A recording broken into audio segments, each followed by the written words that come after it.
Bon dia, bona tarda, bona nit, latinos todos. Primer de tot, el més important, si no us heu subscrit ja, per aquí sota teniu el botonet per fer-ho i podeu activar la campaneta per rebre avisos de vídeos propers. Avui a la pissarra tenim 3 paraules molt curtes, que entre totes només fan 8 lletres, 3 paraules molt semblants, però de significats molt diferents. Avui explicarem diferència entre am, em i am.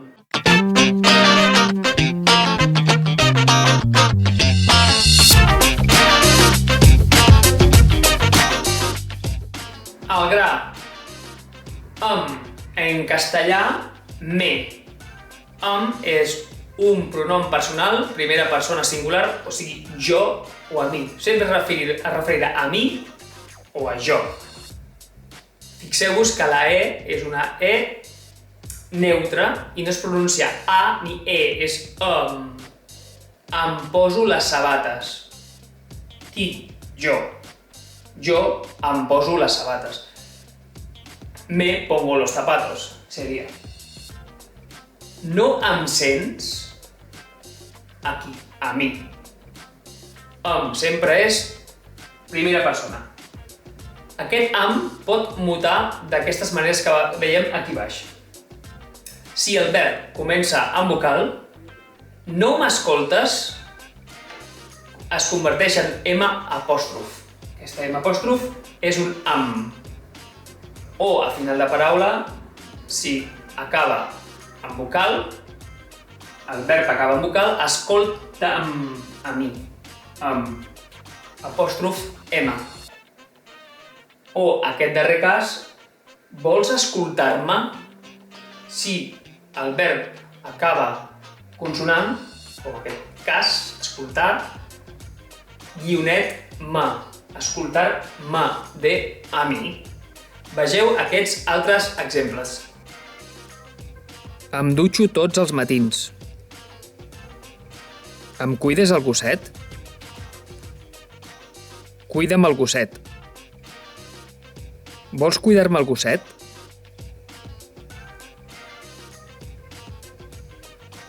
Seguim. Em amb H. H, la letra H en català és la lletra H. Em, hemos o tenemos, segons el context de la frase. Em amb H es refereix a la primera persona del plural, nosaltres. És amb H perquè ve del verb haver, un verb auxiliar que necessita un altre verb que l'acompanyi. Per exemple, hem necessitat ajuda. Nosaltres. Hem, nosaltres, necessitat ajuda. O no hem parlat de res. Nosaltres no hem parlat de res. No hemos hablado de nada. Hem d'anar al mercat. Altre cop. Qui? Nosaltres. Tenemos que ir al mercado. Hem. Com recordar-se fàcilment si porta H o no? L'equació és aquesta. Com més gent participa a l'acció, per tant, 2 o més persones, nosaltres, portarà H. Més lletres. Si es refereix a una persona, jo o a mi, amb 2 lletres només. Com més gent participa, més llarga és la paraula. No gaire més llarga, és només una H, però és per recordar-se. Vegeu aquests exemples. Hem necessitat ajuda d'un advocat. Si pugem al cim, hem de portar roba d'hivern. Hem de decidir quan fem les obres.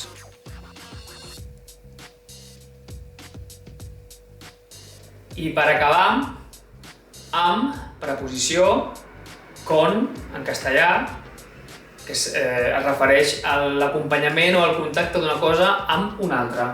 Per exemple, vaig al cine amb ells. Voy al cine con ellos. Com podem saber si anem ben encaminats posant amb? És substituint pel seu contrari. Sense, sin.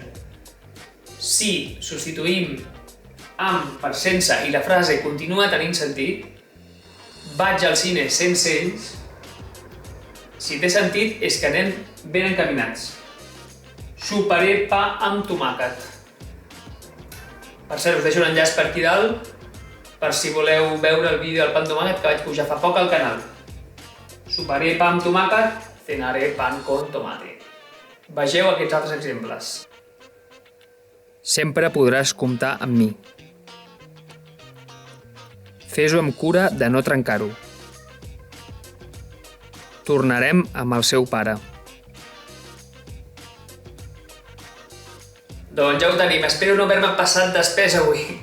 Però això s'havia de dir sí o sí. És important que recordeu que em es refereix a jo o a mi, em a nosaltres, plural, amb preposició con. Doncs no oblideu, si us ha agradat o servit el vídeo, ja ho sabeu, doneu-li un like, un me gusta, un m'agrada i ens veiem aviat.